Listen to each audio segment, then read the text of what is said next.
నమస్తే, welcome to NR దునియా. ఈరోజు వార్తా కథనాలు చూసినట్టయితే ఆంధ్రజ్యోతి టిప్పర్ టెర్రర్, ఓవర్లోడ్ కంకర్తో ఆర్టీసీ బస్సును ఢీకొన్న వాహనం 19 మంది దుర్మరణం. వికారాబాద్ హైదరాబాద్ హైవేపై ఘోర ప్రమాదం. ఘటనకు ముందు పలు వాహనాలను దాటిన టిప్పర్ గుంతను తప్పించబోయి బస్సు మీదకు నేరుగా డ్రైవర్ వెనుక ఉన్న బస్సు భాగం నుజ్జు. టిప్పర్ ఒరిగిపడి కంకర కుప్పలా మారిన బస్సు. కంకర మీద పడి ఊపిరాడక ఎక్కువ మంది మృతి. అరగంట లోపే అందరిని వెలికితీత దక్కని ప్రాణాలు. ఎంత తీవ్రమైన విషయం అంటే ఆ రోడ్డు ఆల్మోస్ట్ ఒక 10 సంవత్సరాల నుంచి కూడా ఇప్పటి వరకు దాన్ని రిపేర్ చేసిన నాదుడే లేడు. అది నేను చూసి ఆల్మోస్ట్ ఒక 10 సంవత్సరాల నుంచి తిరుగుతున్నాం ఆ రూట్లో. ఎప్పుడైనా సరే ప్రతిరోజు ఏదో ఒక యాక్సిడెంట్, ఏదో ఒక రూపంలో, అది బైకుకి కానీ, ఆటోకి కానీ, కారుకు కానీ, బస్సుకు కానీ, ఏదో రకంగా అక్కడ యాక్సిడెంట్ అయితేనే ఉంటాయి. కానీ అక్కడ ఉన్న అధికారులు మాత్రం, అక్కడ ఉన్న లీడర్లు మాత్రం పట్టించుకునే పరిస్థితుల్లో లేరు. ఎందుకంటే వాళ్ళు ఆ రూట్లో తిరగారు కదా. వాళ్ళు విల్లాలలో ఉండుకుంటూ, హైదరాబాద్లో ఉండుకుంటూ అక్కడక్కడ పనులు చేసుకుంటారు. వాళ్ళు ఇక్కడ తిరిగేది ఎవరు? సామాన్య ప్రజలు. కాబట్టి వాళ్ళకి పెద్ద అవసరం లేదు ఆ రోడ్డు గురించి. ఇది చూడండి ఎంత బాధాకరం. ఇది 19 మంది దుర్మరణం. ఎవరు చెప్పాలి వాళ్ళ సమాధానం? వాళ్ళ కుటుంబాలకు ఎవరు తీరుస్తారు వాళ్ళ లోటు? 8 మంది మృతదేహాలపై ఎలాంటి గాయాలు లేవు. మృతుల్లో 13 మంది మహిళలే, ఒక పసికందు. సిగ్గు రావాలి లీడర్లకు, అక్కడ ఉన్న లీడర్లకు. కాల యాదయ్య కానీ, అంతకుముందున్న సబితమ్మ గారు కానీ, ఇప్పుడున్న సబితమ్మ గారు కానీ, మహేందర్ రెడ్డి గారు కానీ, మన రంజిత్ రెడ్డి సార్ కానీ, వీళ్ళందరికీ కూడా ఏం చేసిరు వీళ్ళంతా 10 సంవత్సరాల నుంచి? కాలయాదయ కంటిన్యూ ఉన్నాడు కదా. ఏం చేస్తున్నాడు ఆయన? ఏమైనా పబ్లిక్ మీటింగ్ ఉన్నాడు మాత్రం పోయి ఉరుకుతా పోయి స్టేజ్ మీద కూర్చున్నట్టు తెలుసు ఆయనకు. ఏం డెవలప్మెంట్ చేస్తున్నాడు? రోడ్లు ఏమైపోతున్నాయి? ప్రజల ప్రాణాలు ఎక్కడ పోతున్నాయి? మన ఆలోచన చేస్తారా కొంచెమన్నా? ఆర్టీసీ బస్సు తాండూరు నుంచి హైదరాబాద్ వెళ్తుంది. టిప్పర్ చేవెళ్ళ నుంచి వికారాబాద్ వెళ్తుంది. రంగారెడ్డి జిల్లా చేవెళ్ళ మండలం మిర్జాగూడ వద్ద ఉన్న మూలమలుపు వద్ద రెండు ఎదురెదురుగా వచ్చాయి. 40 టన్నుల సామర్థ్యం కలిగిన టిప్పర్ 50 టన్నుల కంకర వేశారు. వీళ్ళు వాస్తవానికి యాక్సిడెంట్ తోటి చనిపోయింది ఆడ 7-6 మంది. ఆ కంకర పడడం వల్లనే ఇంకెక్కువ మంది చనిపోయారు. అదేమంది మళ్ళీ అధికారులతో మిస్టేక్. ఓవర్లోడ్ పంపిస్తున్నా ఏం చేస్తున్నారు? ఓవర్లోడ్ చేశారు. దానికి తోడు టిప్పర్ అతివేగంగా దూసుకొచ్చింది. మూలమలుపుల్లో ఓ చిన్న గుంతను డ్రైవర్ చూశాడు. దాన్ని తప్పించడానికి ప్రయత్నించాడు. అంతే, అతివేగంగా ఆర్టీసీ బస్సును ఢీకొన్నాడు. అతివేగం కారణంగా లారీ బ్యాలెన్స్ తప్పింది. లారీ బాడీ మొత్తం దాదాపు 20 నుంచి 30 టన్నుల కంకర మీద పడడంతో బస్సులో కుడివైపు ముందు భాగంలో కూర్చున్న వాళ్ళు దాని కింద సజీవ సమాధి అయిపోయారు. ప్రమాదం కంటే కంకర కారణంగా ఎక్కువ మంది దుర్మరణం పాలయ్యారు. రంగారెడ్డి జిల్లాలో సోమవారం ఉదయం జరిగిన ఘోర విషాదం ఇది. ఈడ యాక్సిడెంట్ తోటి వాళ్ళందరూ కింద వాడు విలువెల్లాడుతుంటే ఒక్కొక్కడు ఆడ వీడియోలు తీసుకుంటున్నాడు. ఏం వీడియోలు తీసుకుంటారా పోయి హెల్ప్ చేయాల్సి ఉన్నాయి. మానవత్వం కూడా మర్చిపోయి జనాలు ఇట్లా తిరుగుతే ఏం లాభం? ఎవరికైనా ఉపయోగం ఉన్నదా నువ్వు వీడియో తీసుడుతోటి? అక్కడ కనీసం నువ్వు తొందరగా రియాక్ట్ అయ్యి మన మనిషిని ఒకరిని బయటికి తీసుకుంటే ఒకడు ఎక్కువ బతికే ఛాన్సెస్ ఉండే. ఒక్కొక్కడు వీడియోలు తీసుకున్నట్టు ఒక ఆమె చెప్తుంది నిన్నాడా. కనీసం మానవత్వం మర్చిపోయారు మనుషులు. టైంపాస్గా వీడియోలు తీసుడు. మళ్ళీ తర్వాత ఎమ్మెల్యే కాలయాదాయ కూడా వచ్చిండు అక్కడికి. జనాలు రాళ్లతో వెంటబడ్డారు. ఎందుకు మరి ఇట్లాంటివి వచ్చినప్పుడు పరామర్శించడానికి వచ్చారు? ఎందుకు ఇట్లాంటి పరిస్థితులు రాకుండా చూడడము వీళ్ళ లీడర్ల పని, ఎమ్మెల్యే గారి పని ఏమది? ఇట్లాంటి పరిస్థితులు రాకుండా చూడాలి కదా నువ్వు. జరగాల్సింది మొత్తం జరిగిపోయిన తర్వాత పరామర్శించడానికి వచ్చి నీ పరామర్శ ఎవరికి కావాలి? నువ్వు చేసే పని కరెక్ట్ చేస్తే. రాకాసి రహదారి మరి అది 10 సంవత్సరాల నుంచి అది అట్లనే ఉన్నది. దాన్ని పట్టించుకునే నాదులు లేడు. మళ్ళీ అటు నుంచే తిరుగుతారు. గౌరవ స్పీకర్ గారు కూడా అక్కడి నుంచే తిరుగుతారు. సారు కూడా కనిపిస్తలేదు ఇదంతా. జాతీయ రహదారి 163లో ప్రమాదకరంగా 46 కిలోమీటర్ల పోలీస్ అకాడమీ నుంచి మన్నెగూడ వరకు ఇరుకు రహదారి. వందల ప్రమాదాల్లో మృతులు. రోడ్డు విస్తరణకు సర్కార్ నిర్ణయం తీసుకొని 2021 అని చెప్పారు. ఏమని? రోడ్ ఆల్రెడీ శాంక్షన్ అయిపోయింది, వర్క్ నడుస్తుందని చెప్పేసి. ఇప్పుడు అడిగితే ఏమంటారు? గ్రీన్ ట్రిబ్యునల్లో కేసు ఉంది కాబట్టి పెండింగ్ పడుతుందని చెప్పి. గ్రీన్ ట్రిబ్యునల్లో కేసు ఎట్లా పడుతుంది? మీకు అవసరం ఉన్న దామగుండంలోనేమో 2 లక్షల చెట్లను నరికేసినప్పుడు మాత్రము గ్రీన్ ట్రిబ్యునల్ అడ్డు రాదు. ఈ రహదారులు విస్తరించే టైంలో మాత్రం గ్రీన్ ట్రిబ్యునల్ అడ్డం వస్తుందా? మరి మీరేం చేస్తారు? అడ్డం వస్తాయి చెప్పాలి కదా. డెవలప్మెంట్కి ఏం కావాలో మీరు ఏ కంపెనీల కంటే ఆ కంపెనీలకు భూములు రాసేసి ఇచ్చినప్పుడు మాత్రం గ్రీన్ ట్రిబ్యునల్ అడ్డు రాదు, ఏ చట్టం అడ్డు రాదు. కానీ రహదారులు విస్తరించే టైంలో సమాజంకు మంచి చేసే టైంలో, ప్రజలకు మంచి జరిగే టైంలో మాత్రం మీ గ్రీన్ ట్రిబ్యునల్లు అడ్డమైన చట్టాలు అన్నీ గుర్తుకొస్తాయి మీకు. ఎందుకంటే ఎక్కడ తిరిగడం మీకు ఫైనల్గా ఏంది, ప్రజలకు మంచి జరగవద్దు, డెవలప్మెంట్ ఆపాలి. ఇది మీ ముఖ్య ఉద్దేశం. ఏం చేస్తుంది మరి గవర్నమెంట్? ఎందుకున్నది మరి గవర్నమెంట్? పోలీస్ అకాడమీ ఉన్నది, అక్కడనే తిరుగుతూనే ఉంటారు అధికారులు. మళ్ళా ఏం లాభం వచ్చా తిరిగి? రోడ్డుపై ఉన్న మర్రి చెట్లను హాని అంటూ ఎన్జిటియు పర్యావరణ ప్రేమికులు పిటిషన్. ఏళ్ల తరబడి రహదారి విస్తరణకు ఆటంకం, తాజాగా కేసు వికెట్. పనులు మొదలు పెట్టాలంటూ ఎన్జిటియు తీర్పు, త్వరలో పనులు ప్రారంభించే ప్రయత్నాలు. ఇది 2021 అయితే ఆల్రెడీ కేసు వేగట్ అయిపోయింది. వేగట్ అయిన తర్వాత కూడా ఇంకా పనులు స్టార్ట్ కాలే.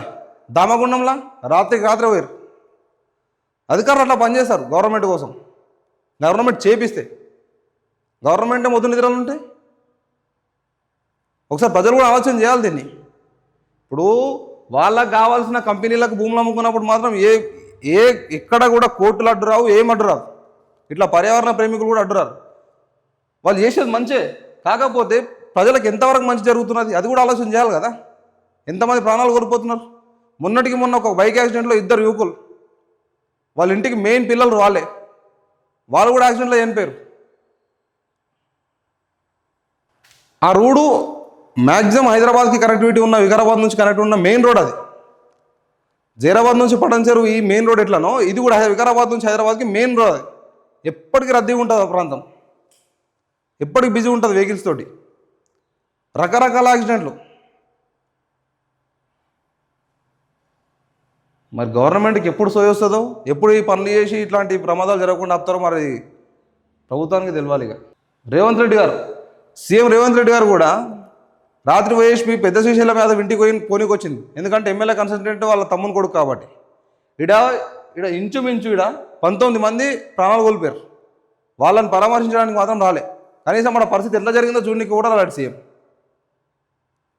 మళ్ళీ సర్ప్రైజ్ విజిట్ అంట. సీఎం సర్ప్రైజ్ విజిట్ టు పెద్ద శ్రీశైలం యాదవ్ ఇల్లు. ఏం లాభం వచ్చే? ఎవరికి ఉపయోగం దానివల్ల? తెలంగాణ మొత్తం ఆగమైపోతున్న ఎలక్షన్ బిజీలు ఉన్నావు. ఇంకా కూడా ఆలోచన చేయాలి సార్ మీరు కూడా.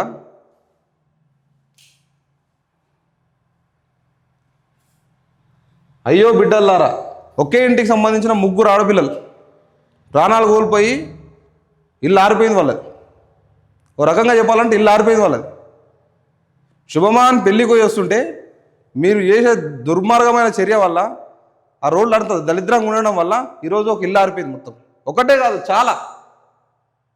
పాపం ఒక పసికందు, వాళ్ళు 13 నెలల్లో 19 నెలల పసికందు చనిపోయింది. చాలా ఘోరం ఇది. ఏం చేసినా తీరని లోటు అది. నువ్వు ఇప్పుడు ఎంత పరామర్శించినా ఏం చేసినా కూడా అధికారులు కూడా వాళ్ళకి తీరని లోటు అది. మీరు ఆలోచన చేయండి ఒకసారి.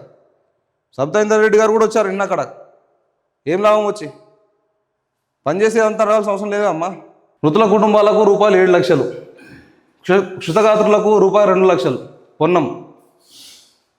ఈయన జర న్యాయం సోయినట్టు మాట్లాడండి. నిన్న వచ్చి రాజకీయం చేయకుండా అప్ప, ఇప్పుడు కావాల్సింది వీళ్ళకి మంచి, ఇప్పుడు వాళ్ళని ఆదుకునే పరిస్థితిలో చేయాలి తప్ప రాజకీయం చేయొద్దు, చేయండి అని చెప్పి. ఇప్పుడు రోడ్డు రవాణా శాఖ మంత్రి కూడా వీళ్ళే. ఏం చేస్తుండేనా? కోమటిరెడ్డి అయితే కనిపించకపోయా. ఆయనకు బాధ్యత ఉంది కదా, ఎందుకు తీసుకోవాల్సి ఉంటుంది మినిస్టర్లు? ఇంకా ప్రమాదంపై విచారణకు ఆదేశం. ఏం విచారణ చేశారు? క్లియర్ ఉన్నది. రోడ్డు డేంజర్ ఉండడం వలన యాక్సిడెంట్ అయింది. ఇంకా దాంట్లో విచారణ ఏమున్నది? నువ్వు అంతగానం కమిటీ చేసి విచారణ చేసి నువ్వు తెలుసుకోవాల్సింది ఏమున్నది? ఇంకా పరిహార భారం ప్రయాణికులపైనే. ప్రయాణికులకు నుంచి రూపాయలు ఒక వసూలు చేస్తున్న ఆర్టీసీ, అయినా దక్కని భీమా ధీమా. ఏం చేసినా లాస్ట్ ఫైనల్గా వచ్చేది మళ్ళీ జనాల దగ్గరికి. జనాల దగ్గరనే విండాలి, మళ్ళీ జనాలకి వేయాలి, మళ్ళీ జనాలను చంపాలి. ఇంత దరిద్రంగా తయారైపోయింది వ్యవస్థ. అంటే ఇప్పుడు కాకపోతే ఎల్ఎల్బిసి ఎప్పటికీ పూర్తి కాదు. రాజకీయ దురుద్దేశంతోనే కేసీఆర్ టెన్నెన్ పనులను 10 ఏళ్ళు పడావు పెట్టారు. కాంగ్రెస్కు పేరొస్తుందని, కమిషన్లు రావని కేసీఆర్, హరీష్ రావు కుట్ర చేశారు. అధునాతన సాంకేతికతలో 2 ఏళ్లలో ఎల్ఎల్బిసి టన్నెల్ను పూర్తి చేస్తాం. ప్రాజెక్టు పూర్తయితే పైసా ఖర్చు లేకుండా 3 లక్షల ఎకరాలకు నీరు. సీఎం రేవంత్ రెడ్డి. ఎల్ఎల్బిసి వద్ద హెలిబార్న్ ఎలక్ట్రోమాగ్నెటిక్ సర్వే ప్రారంభం. సర్వే పరిశీలిస్తున్న సీఎం రేవంత్, మంత్రులు ఉత్తమ్ కుమార్ రెడ్డి. ప్రైవేటు కాలేజీల బంద్ ప్రశాంతం. రాష్ట్ర వ్యాప్తంగా ప్రైవేటు విద్యా సంస్థల మూత. మాది జీవస్మరణ సమస్య, అన్నిటికీ సిద్ధమయ్యాం. కనీసం రూపాయలు 5,000 కోట్లు బకాయిలు విడుదల చేయాల్సిందే. 2 నెలల్లో ముఖ్యమంత్రి అపాయింట్మెంట్ కూడా ఇవ్వలే. ప్రైవేటు కాలేజీల యాజమాన్య సంఘాల సమాఖ్య ఆరోపణ. ఇప్పుడు వీళ్లకు బిల్లులు రాలేవని చెప్పేసి కాలేజీలు బంధులు పెట్టేసి సమ్మెలు చేసినా ఏం చేసినా నష్టం ఎవరికి? మళ్ళా విద్యార్థులకి. కనీసం దీని విషయంలో ఒక్కసారి టైం ఇచ్చి మాట్లాడి వాళ్ళది ఏదో సెటిల్ చేసి అయిపోతుంది కదా. చెప్తున్నా, ఏదో రకంగా ప్రజలపైన, ఏదో రకంగా విద్యార్థులపైన ఎఫెక్ట్ చూపే ప్రభుత్వాలే తప్ప వీళ్ళకి మంచి చేసే ప్రభుత్వాలు రావు. అన్నిటికొస్తాయి పైసలు, లక్షల కోట్లు పెడతామంటారు, ప్రాజెక్టులకు పెడతామంటారు, అన్నిటికి పెడతామంటారు. పెట్టాలి, ప్రాజెక్టులకు కూడా పెట్టాలి. కానీ దానికి నిర్మాణ వ్యయం 10 రూపాయలు అయితే వీళ్ళు పెట్టే ఖర్చు 20 రూపాయలు ఉంటుంది. దానికి అడ్డురావు బిల్లులకు, కాంట్రాక్టర్లకు చెల్లించే బిల్లులకు అడ్డురావు. ఇట్లాంటి వాటికి వస్తుంటాయి. విద్యార్థులు ఆగమైపోతారు. తొలి రోజు 98% కళాశాలలు బంద్లో పాల్గొనాలని వెల్లడి.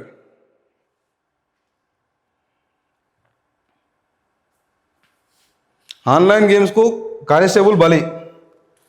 రివాల్వర్తో కాల్చుకొని ఆత్మహత్య. కోట్లు నష్టపోతామని జనాలు చెప్తున్నా కూడా మళ్ళా వాటి జోలుకోకడా. వాట్సాప్ గ్రూపుల్లో సూసైడ్ నోట్. సంగారెడ్డి పట్టణంలో ఘటన. కోకాపేటలో ఎకరం 99 కోట్లు ధర ఖరారు చేసిన హెచ్ఎండిఏ. 42 ఎకరాల భూమి వేలానికి ప్రకటన. 24, 28 డిసెంబర్ 3, 5 తేదీల్లో ఈ వేలం 6,000 కోట్ల రాబడి వస్తుందని అంచనా. ఆదిలాబాద్ బతుకమ్మ ఎత్తుకున్న కవిత. బీఆర్ఎస్ మంచి చేస్తే మంచి, చెడు చేస్తే చెడు అంటాం. తమ్మిడిహెట్టి వద్ద బ్యారేజీ వద్దని నిపుణులు చెప్పారు.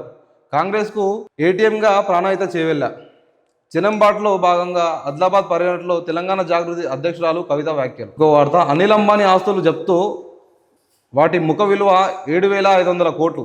అనిల్ నివాసం ఉండే ముంబై ఇల్లు సహా దేశవ్యాప్తంగా ఆస్తులు స్వాధీనం. మనీ లాండరింగ్ కేసులో జప్తు చేస్తున్నట్టు ప్రకటించిన ఈడీ. మంచిర్యాలలో 76 ఎకరాలు కూడా. మంచిర్యాలలో 76 ఎకరాలు ఉన్నాయి ఆయనకు. పాక్ అణుపరీక్షలు చేస్తుంది. రష్యా, ఉత్తర కొరియా, చైనా కూడా చేస్తున్నాయి. ఆ విషయాన్ని గుట్టుగా ఉంచుతున్నాయి. మేం అలా కాదు, బహిరంగంగా చెబుతాం. ట్రంప్ అంటుండి మాట. అమెరికా అధ్యక్షుడు ట్రంప్ సంచలన వ్యాఖ్య. అమెరికా ముడి చమురు భారీగా దిగుమతి. అక్టోబర్లో రోజుకు సగటున 5.75 లక్షల బ్యారెళ్లు. 2022 తర్వాత గరిష్ట స్థాయిలో దిగుమతి చేస్తున్న భారత్. ఇది ఆంధ్రజ్యోతి. నెక్స్ట్ ఈనాడు చూద్దాం. మృత్యు ప్రయాణం. ఎదురు వచ్చి ఆర్టీసీ బస్సును ఢీకొట్టిన టిప్పర్ కంకర మీద పడడంతో 19 మంది దుర్మరణం. మరో 24 మందికి గాయాలు. మృతుల్లో 13 మంది మహిళలు. అతివేగం అధ్వాన రహదారే కారణం. ఖచ్చితంగా ఈ అధ్వానమైన రహదారే కారణం. ఆ రోడ్డే. చేవెల మండలం మిర్జాగూడ వద్ద దారుణ ఘటన. తీవ్ర దిగ్భ్రాంతి వ్యక్తం చేసిన ప్రధాని, ముఖ్యమంత్రి. చనిపోయిన వారికి రూపాయలు 7 లక్షలు, గాయపడిన వారికి రూపాయలు 2 లక్షల చొప్పున ఇస్తామన్న రాష్ట్ర ప్రభుత్వం. ఇటు ఇచ్చే కంటే ఆ రోడ్లో చేసి ఉంటే ఈ ప్రమాదం జరిగేది కాదు. మీరు ఇట్లా ఇచ్చే వాళ్ళు కూడా కాదు. ఇది చదువుతుంటే చాలా బాధ అనిపిస్తుంది. ఒక ఆమె చిన్న పిల్ల, 13 నెలల పిల్ల తల్లి చనిపోయింది. వాళ్ళ ఇంటికి పెద్ద దిక్కు ఒక ఆయన్నే. భార్యను ఇంటికాడ ఇడిచిపెట్టి తాండూలో రెంటుకుంటాడు ఆయన. ఆమె ఇంటికాడ ఇడిచిపెట్టి బిడ్డను అల్లుడి దగ్గరికి పంపిద్దామని చెప్పేసి తీసుకొని వస్తున్నాడు. పోయే మార్గం మధ్యలో ఇట్లాంటి ఒకటే కుటుంబం కాదు, ఆల్మోస్ట్ 19 కుటుంబాలు రోడ్లో పడ్డాయి ఈరోజు. ఎల్ఎల్బిసి పూర్తి చేసి తీరుతాం. కాంగ్రెస్కు పేరు వస్తుందని ఈ ప్రాజెక్టు కేసీఆర్, హరీష్ రావు పక్కన పెట్టారు. ముఖ్యమంత్రి రేవంత్ రెడ్డి మంత్రులతో కలిసి మన్యవారిపల్లిలో హెలిబోర్న్ సర్వేను ప్రారంభించిన సీఎం. కోకాపేట ఎకరం 99 కోట్లు. మరో 2 విలువైన భూములకు హెచ్ఎండి ఆన్లైన్ వేలం. ఈ నెల 24, 28 డిసెంబర్ 3, 5 తేదీల్లో ప్రక్రియ. ప్రజల మధ్యకు రాని కేసీఆర్ మళ్ళీ సీఎం ఎలా అవుతారు? పేరుకు జూబ్లీహిల్స్ రోడ్లన్నీ మురికి కూపాలు. కాంగ్రెస్ బారాసాలపై కిషన్ రెడ్డి విమర్శలు. ముడుపులు ఇచ్చిన పుచ్చుకున్న వారిపై చర్యలు. సరూర్ నగర్ సబ్ రిజిస్టర్పై విచారణ చేపట్టండి. పిటిషన్ పైన కేసు పెట్టండి. స్టాంపులు రిజిస్ట్రార్ శాఖ ఐజీ డీసీపీకి హైకోర్టు ఆదేశం. ఒక్క ఛాన్స్ ఇచ్చినందుకే అందరిని మోసం చేశారు. ఇళ్లను బుల్డోజర్తో కూల్చేయవద్దంటే సునీతాన్ని గెలిపించండి. వారస కార్యనిర్వాహక అధ్యక్షులు కేటీఆర్. పర్మిషన్లు ఇచ్చిన అధికారులను మాత్రం ఎవరేం చేయరు. ప్రజల దగ్గర వచ్చి అన్నీ ఇప్పుడే. జూబ్లీహిల్స్ ప్రచారం రసవత్తరం. ఉదయం 7ంటికి క్షేత్రస్థాయిలో మంత్రులు. రాష్ట్రం ఆగమైపోతున్న వీళ్ళకి మాత్రం జూబ్లీహిల్స్ పైనే ఉంది. నమస్తే తెలంగాణ కథనాలు చూద్దాం. చేవెళ్ల వద్ద ఘోర దుర్ఘటన. ఆర్టీసీ బస్సును ఢీకొట్టిన టిప్పర్ 19 మంది దుర్మరణం, 2 డ్రైవర్లు సహా ప్రయాణికులు మృతి. ప్రమాదంలో మరో 25 మందికి గాయాలు. తీవ్ర గాయాల పాలైన కొందరు కంకర లోడ్ మీద పడి ఊపిరాడగా మరికొందరు దుర్మరణం. కృతగాత్రుల్లో 4 పరిస్థితి విషమం. ఒకవైపు 8 సీట్లు సహా పూర్తిగా ధ్వంసమైన బస్సు. హైదరాబాద్ బీజాపూర్ హైవేపై మిర్జాగూడ వద్ద ఘటన. ప్రమాదంపై మోదీ రేవంత్ విచారం. ప్రమాద ఘటనపై కేసీఆర్ దిగ్భ్రాంతి. మృతుల కుటుంబాలను ఆదుకోవాలని సర్కార్కు విజ్ఞప్తి. రాష్ట్ర ప్రభుత్వం నుంచి 5 లక్షలు, ఆర్టీసీ 2 లక్షలు, కేంద్రం మరో 2 లక్షలు ఎక్స్గ్రేషియా. భర్త రాక కోసం ఎదురు చూస్తున్న ఓ మహిళ 3 కుమార్తెలు పట్టణంలోని కాలేజీలకు పంపుతూ వీడ్కోలు చెప్పిన తండ్రి.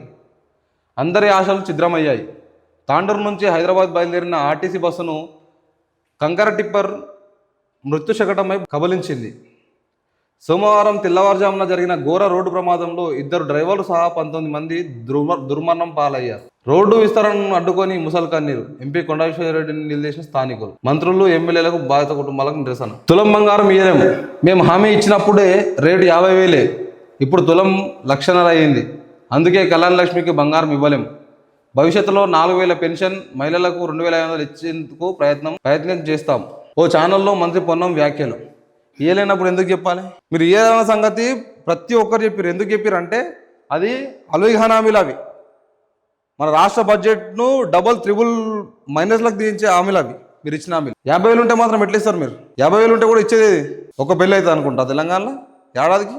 తెలుసు, మీరు ఒక్కొక్కటి ఇట్లా స్కిప్ కానికనే చూస్తారని తెలుసు. మీరు ఇచ్చిన హామీలు అట్లాంటి అనే సంగతి మీకు కూడా తెలుసు. మీరు రాష్ట్ర ప్రజలను మోసం చేయడానికి ఇట్లాంటి హామీలు ఇచ్చారు. ఓట్లు వేయించుకొని బయట వాడికే ఇచ్చారు ఇవన్నీ హామీలు. 10 ఏళ్ళలో అధికారం లేకుండా కూర్చున్నారు.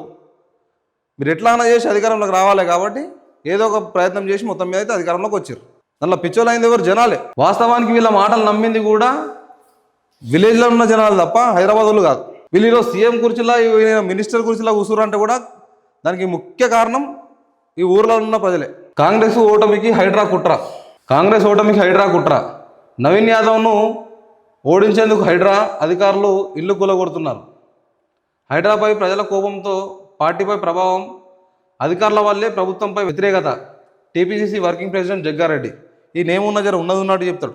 ఈయనకున్న డేర్నెస్ వీళ్ళ మంత్రుల దాంట్లో కూడా లేరు. ఈయన ఇంకా గెలిచి ఓ మినిస్టర్ తీసుకుని ఉంటే ఇంకో లాగుంటుండే పని సంగారెడ్డి ప్రజలు కూడా మామూలు నష్టపోతలేరు ఈయన లేకపోవడం వల్ల. ఈయన అంటే జగ్గారెడ్డి గారు లేకపోవడం వల్ల చాలా నష్టపోతారు. అతను అధికారంలో ఉంటే మాత్రం ఇంకో రకంగా చేస్తాడు పని. కొనుగోళ్లకు కొర్రి, క్వింటాలపై కిరికిరి. ఎకరానికి 7 క్వింటాల పత్తి కొనుగోలు చేస్తామంటూ కేంద్ర ప్రభుత్వం మెలిక. 12 క్వింటాలు కొనాలని రైతులు పట్టు. తేమ శాతంపై ఇబ్బందులు పెడితే సహించం. సర్కారు ఆంక్షలపై పత్తి రైతుల ఆగ్రహం. పలు జిల్లాల్లో నిరసన, రాస్తారోకోలు. వాస్తవానికి రైతులు గట్టి నిర్ణయం తీసుకొని పండించిన పంట ఇంట్లో పెట్టుకొని అమ్మకుండా ఉంటే గవర్నమెంట్ ఆటోమేటిక్ దిగొస్తుంది. మీరు అట్లా చేయరు. ఇప్పుడు మహబూబ్ నగర్ డిస్టిక్లో, నల్గొండ డిస్టిక్లో బయటకు వచ్చి కొట్లాడుతారంటే ఇంకో డిస్టిక్ వాళ్ళు అలపనాలు చేసుకుంటారు. రైతులంది ఏకం కావాలి. ఏకంగా అయినప్పుడు గవర్నమెంట్ కూడా దిగొస్తుంది. ప్రభుత్వం ఎందుకు దిగిరాదు? వాళ్ళు 100 కోట్లు పెట్టి అమ్మేస్తున్నారు. అదే రైతులకు చేసిన కష్టంకు ఫలితం లేకపోతే ఎట్లా? ప్రభుత్వాలు దీనిపైన కూడా చర్యలు తీసుకోవాలి ఖచ్చితంగా. రైతులకు గవర్నమెంట్కి ఇది మొత్తం పాములైపోయింది. వాళ్ళు కష్టపడి పండించి తీసుకొచ్చి రోడ్డుకు తీసుకొస్తే నువ్వు నేను ఇంతే ఉంటా లేకపోతే కొనానే కాడ మీరు ఉంటారు. లాస్ట్కు దిక్కులేక నిన్న అమ్ముకొని పోతాడు. మళ్ళీ లాస్ట్కు పురుగుల మందు డబ్బా ఆ ఊరి ఇవే వాళ్ళకి దిక్కు. ఎన్నిసార్లు కొట్లాడినా ప్రభుత్వాలకు సోయి రాదు. ప్రతి ఒక్కరు ఎలక్షన్ ముంగట చెప్పేది రైతుల గురించే. మళ్ళీ రైతులకు ఇది చేస్తాం అది చేస్తామని, కానీ ఏది చేయరు రైతుల గురించి. చేస్తే మళ్ళీ ఏదన్నా 10 ఇస్తామని ఒకటి ఇస్తే కథం ఇచ్చేసామని మొత్తం పాలాభిషేకాలు చేయించుకుంటారు. మళ్ళీ పత్తి కొనుగోలు తీరుపై రైతులు బగ్గుమంటున్నారు. సర్కార్ కొర్రీలపై తీవ్రంగా మండిపడుతున్నారు. ఎకరాకు 12 క్వింటాలను బదులు కేవలం 7 క్వింటాలు కొనుగోలు చేస్తామని చెప్పడంపై తీవ్ర ఆగ్రహం వ్యక్తం చేస్తున్నారు. సర్కార్ తీరును నిరసిస్తూ సోమవారం పలు జిల్లాల్లో రైతులు ఆందోళన చేపట్టారు. 6 నుంచి పత్తి కొనుగోలు బంద్. రాష్ట్ర ప్రభుత్వానికి జిన్నింగ్ మిల్లులు అల్టిమేటం. సమస్యల పరిష్కారంపై చొరవ చూపాలని రాష్ట్రం. రేవంత్ సర్కార్ తీరుపై Telangana cotton millers and traders welfare association ఆగ్రహం. తడిసిన ధాన్యం కొనాలి. ఎందుకంటే వాళ్ళు సంవత్సరాలు కష్టపడి, సంవత్సరం అంతా కష్టపడి, వాననక ఎండనక కష్టపడి తీసుకొచ్చిన పంట అది. నువ్వు 10 రూపాయలు తక్కువ పెట్టి కొన్నా సరే కానీ ఖచ్చితంగా కొనాలి. మేము కొనమంటే ఏం చేయాలి దాన్ని? ఈ నష్టపరిహారం అని వాళ్ళకి మరి పడేస్తారు తీసుకొచ్చి. ఎంత నష్టపోతారో అతను నష్టపరిహారం ఇచ్చేసేయండి, అది తీసుకొచ్చి పడేస్తారు బయట. లేకపోతే తక్కువ రేట్ పెట్టి కొనండి. కొంచెం రేట్ తక్కువైనా సరే కొనాలి ఖచ్చితంగా. అక్బర్ సిర్ఫ్ ఎక్ బార్. జూబ్లీహిల్స్లో ఒక్కోసారి రోడ్ షో చెయ్యి, ప్లీజ్ అక్బరుద్దీన్ ఓవైసీ ఇంటికి వెళ్ళి వేడుకుంటున్న సీఎం. మైనార్టీలు ఏకపక్షంగా వెళ్తున్నారని ఆవేదన. తాను లండన్ వెళ్తున్నట్టు జవాబిచ్చిన అక్బర్. ఇప్పుడు అక్బరుద్దీన్ ఓవైసీ గారిని కూడా నమ్మే పరిస్థితి లేదు. ఎందుకంటే ఆయన కేసీఆర్ గవర్నమెంట్లో ఉన్నప్పుడు, బీఆర్ఎస్ గవర్నమెంట్లో ఉన్నప్పుడు వాళ్ళ పాట పాడాడు. ఇప్పుడు వచ్చి మళ్ళీ కాంగ్రెస్ పాట పాడదామంటే ఆడ మైనార్టీ సోదరులు కానీ మైనార్టీ సోదరిమణులు కానీ వాళ్ళు ఏదున్నా ఏకపక్షంగా నిర్ణయాలు తీసుకుంటారు. ఈరోజు అక్బరుద్దీన్ ఓవైసీ గారిని కూడా వచ్చి రోడ్ షో చేసేంత మాత్రం వాళ్ళు నమ్మే పరిస్థితి లేదు. జూబ్లీహిల్స్లో కూడా జనాలు కూడా ఇప్పుడు ఆ ఇంచుమించు వాళ్ళ దాదాపు 1,00,000 ఓటర్లు ఉన్నారు వాళ్ళు మైనార్టీలు. 1,00,000 మందిలో ఒక 80,000 మంది కూడా ఈయన మాట వినే పరిస్థితిలో లేరు. ఇప్పుడు నేటి నుంచి పరీక్షల బహిష్కరణ, ప్రైవేట్ కాలేజీల నిర్ణయం, రియంబర్స్మెంట్ బాకీపై పేరు తీరో, కాలేజీల బంద్ తొలి రోజు సక్సెస్, కోర్టు ఆదేశించిన ఎన్నికలు పెట్టరా, లోకల్ బాడీ ఎలక్షన్ల గురించి. రాష్ట్ర ప్రభుత్వాన్ని ప్రశ్నించిన కోర్టు. రాష్ట్ర ప్రభుత్వాన్ని కోర్టు ఇప్పటికీ పలుమార్లు ప్రశ్నిస్తూనే ఉన్నది లోకల్ బాడీ ఎలక్షన్స్ పెట్టుండని చెప్పి. కానీ కాంగ్రెస్ ప్రభుత్వానికి మాత్రం చీమ కొట్టినట్టు కూడా అవుతలేదు. ఇక్కడ పరిపాలన మొత్తం గాడి తప్పింది. ఈ రేవంత్ రెడ్డి గారు ఏం చేస్తారో అర్థమవుతలేదు. నాకు తెలిసి ఏ సీఎం కూడా కోర్టు మాట ఎన్నిసార్లు ధిక్కరించారు. కోర్టు ఆల్రెడీ చెప్పింది లాస్ట్ మంతే ఖచ్చితంగా ఎలక్షన్ పెట్టుండని చెప్పి. కానీ ఇప్పటిదాకా పెట్టే పరిస్థితి గవర్నమెంట్లో మాత్రం లేదు. మధ్యంతర ఆదేశాలు ఇచ్చినా అమలు చేయరా, స్థానిక ఎన్నికలు ఎప్పుడు నిర్వహిస్తారో చెప్పండి, మీ నిర్ణయం కోసం ఎన్నికల సంఘం చూస్తున్నది, ధర్మాసనం వ్యాఖ్యలు. విచారణ 24కు వాయిదా. హైదరాబాద్ నవంబర్ 3. పదవీకాలం ముగిస్తున్న స్థానిక సంస్థల పదవులకు ఎప్పటిలోగా ఎన్నికలు నిర్వహిస్తారో తెలియజేయాలని హైకోర్టు రాష్ట్ర ప్రభుత్వాన్ని ఆదేశించింది. ఇప్పటికి ఒక్కసారి కాదు, ఇప్పటికి 4 సార్లు ఆదేశించింది. అయినా కూడా వాళ్ళు సమాధానం చెప్పరు. ఇక్కడ ఊర్లలో కూడా పట్టించుకునే పరిస్థితులలో లేరు.